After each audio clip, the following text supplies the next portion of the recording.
2766 নম্বর হাদিস, হযরত আবু হুরায়রা বর্ণনা করেন, তিনি বলেন, قال رسول الله صلى الله عليه وسلم, আল্লাহ নবীজি বললেন, ইস্তানিবুস সাবাল মুবিকাত। আল্লাহ নবীজি পৃথিবীর যত মানুষ আছে সমস্ত মানুষদেরকে বললেন, তোমরা 7টা গুনার থেকে বিরত থাকো। কয়টা গুনাহ? আল্লাহ নবীজি 7টা গুনার থেকে বিরত থাকতে বললেন। এবার সাহাবা ইকরামরা আল্লাহ নবীজিকে বললেন, ওগো নবীজি, ওই 7টা গুনাহ কি কি? ক্বালু ইয়া রাসূলুল্লাহি ওয়া মা হুন্না।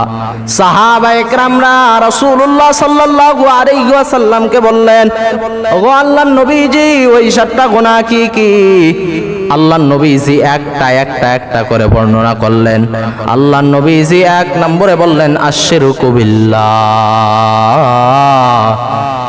1 নম্বরে আল্লাহ নবীজি বললেন, আশরিকু বিল্লাহ, আল্লাহর সাথে শরীক করা।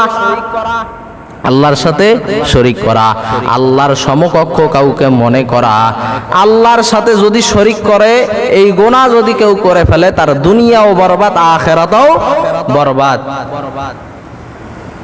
তো মাজারে গিয়া সেজদা দিলে কি আল্লাহর সমকক্ষ হয় না? বাবার কাছে চাইলে কি আল্লাহর সমকক্ষ হয় না? আল্লাহর নবীজি বুঝালেন, বাবার কাছে যাওয়া যাবে না, মাজারের কাছে যাওয়া যাবে না, একমাত্র চাইতে হবে আল্লাহর কাছে। একমাত্র যদি রোনাজারি করতে হয় আল্লাহর কাছেই করতে হবে। আল্লাহর নবীজি বললেন, 1 নম্বর আশরিকু বিল্লাহ। 1 নম্বরে আল্লাহর সাথে কাউকে শরীক করা, আল্লাহর সমকক্ষ কাউকে মনে করা। এবার 2 নম্বরে আল্লাহর নবীজি বললেন, ওয়াসসিহরু, জাদু করা। 2 নম্বরে আল্লাহর নবীজি বললেন, আসসিহরু, জাদু করা। এই জাদু করে, কবিরাজি করে আজকে মানুষের সমাজ, মানুষের পরিবারগুলোকে বিচ্ছেদ করে দিচ্ছে এই জাদুর মাধ্যমে।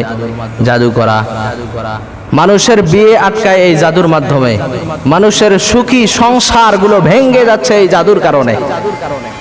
দেখতেছে পরিবারটা অনেক ভালো চলতেছে, সুখ শান্তিতে বসবাস করতেছে, এই লোকের সহ্য হয় না, জাদু টোনা করে পরিবারের মধ্যে বিচ্ছেদ ঘটায় দেয়। এমন শয়তান এই বাংলার জমিনে আছে না নাই? এই জন্য আল্লাহ নবীজি বললেন, ওয়াসসিহরু, জাদু করা। 3 নম্বরে আল্লাহ নবীজি বললেন, ওয়াকাতলুন নাফসিল্লাতী হারামাল্লাহু ইল্লা বিল হক। আল্লাহ নবীজি 3 নম্বরে বললেন, ওয়াকাতলুন নাফসিল্লাতী হারামাল্লাহু ইল্লা বিল হক। কোন মানুষকে আল্লাহ যাকে মারতে নিষেধ করেছেন, যাকে মেরে ফেলতে নিষেধ করেছেন, এমন ব্যক্তিকে ন্যায়সঙ্গত কোনো কারণ ছাড়া মেরে ফেলা। ন্যায়সঙ্গত কোনো কারণ ছাড়া যদি কোনো ব্যক্তিকে মেরে ফেলেন, তাহলে এই গুনাহটা আপনার পৃথিবী, দুনিয়াও বরবাদ, আখিরাতও বরবাদ করে দিবে। 7টা গুনার মধ্যে 3 নম্বর গুনাহটা কি? আল্লাহ নবীজি বললেন, কোনো মানুষকে কোনো সঙ্গত কারণ ছাড়া মারা যাবে না। কিছুদিন আগেই দেখলাম ঢাকার মধ্যে এক যুবককে মেরে ফেলছে, পাথর দিয়ে হত্যা করে ফেলছে। মানুষ চাইয়া আছে, তাকায় আছে, কেউ কিছু বলতেছে না। কারণ কি? তারা টাকাওয়ালা, তারা ক্ষমতাওয়ালা, তারা দাপটওয়ালা, এই জন্য কেউ কিছু বলতেছে না। যদি আমরা বলি তাহলে আমাদেরকেও মেরে ফেলবে। এই সমস্ত লোকদেরকে আইনের আওতায় আনা দরকার।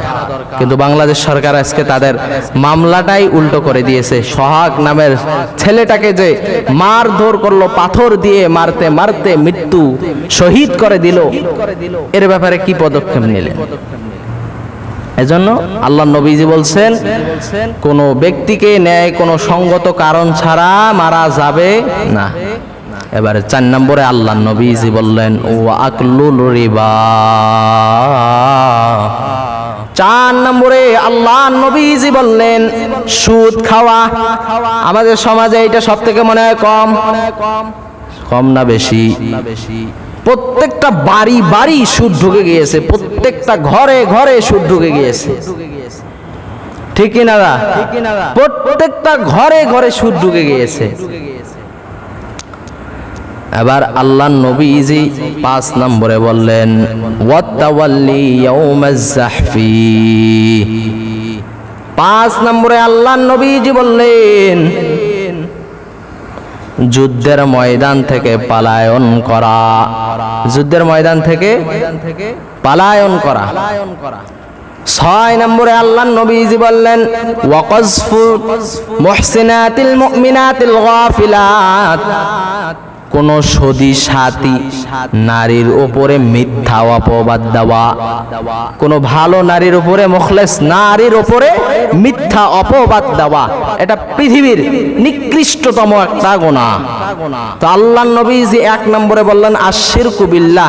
অন্য এক হাদিসের মধ্যে পাওয়া যায়, বুখারী শরীফের 6861 নম্বর হাদিসে হযরত আব্দুল্লাহ বিন মাসউদ রাদিয়াল্লাহু তাআলা আনহু বর্ণনা করেন, তিনি বলেন ওয়ান আব্দুল্লাহ ইবনে মাসউদ রাদিয়াল্লাহু তাআলা আনহু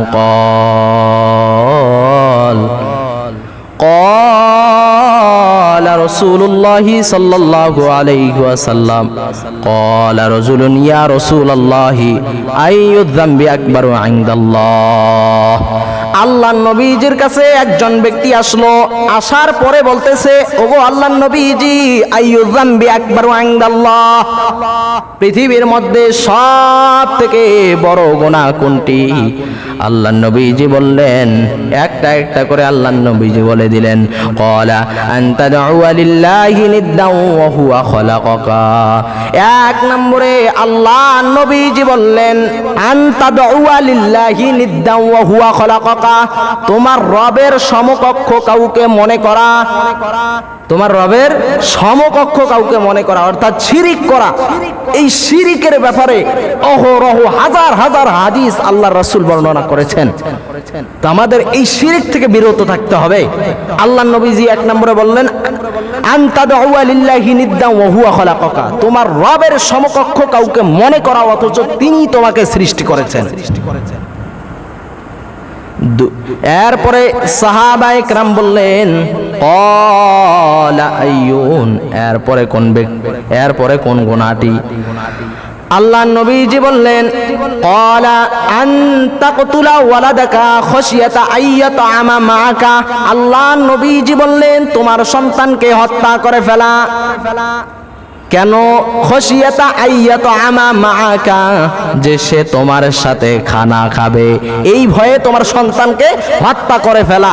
সে তোমার বাড়িতে খানা খাবে, তুমি মিসকিন হয়ে যাবা, এই ভয়ে তাকে হত্যা করে ফেলা। এরপরে সাহাবায়ে কেরাম বললেন ক্বালা সুম্মা আইয়ুন, এরপরে কোনটি? আল্লাহর নবীজি বললেন ক্বালা আনতাস্তানিয়া হালিলাতা জারিকা, তোমার প্রতিবেশীর স্ত্রীর সঙ্গে জিনা ব্যভিচারে লিপ্ত হওয়া। এই পৃথিবীর মধ্যে শ্রেষ্ঠ, পৃথিবীর মধ্যে বড় বড় গুনার মধ্যে এই 3টি সবথেকে বড় বড় গুনাহ।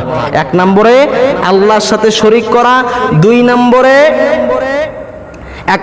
আল্লাহর সাথে শরীক করা, 2 নম্বরে নিজের সন্তানকে হত্যা করে ফেলা এই ভয়ে যে সে তোমার সাথে খানা খাবে, 3 নম্বরে তোমার প্রতিবেশীর স্ত্রীর সঙ্গে ব্যভিচারে লিপ্ত হওয়া। এটা মনে হয় একটু কম। আজকে সমাজে নিজের স্ত্রীকে সালাম দেয় না, নিজের স্ত্রীকে পর্যন্ত সালাম দিতে ভুলে যায়, আর পাশের বাড়ি ভাবি দেখলে মারাত্মক একটা সালাম মারে। 1 2 নম্বর কথা,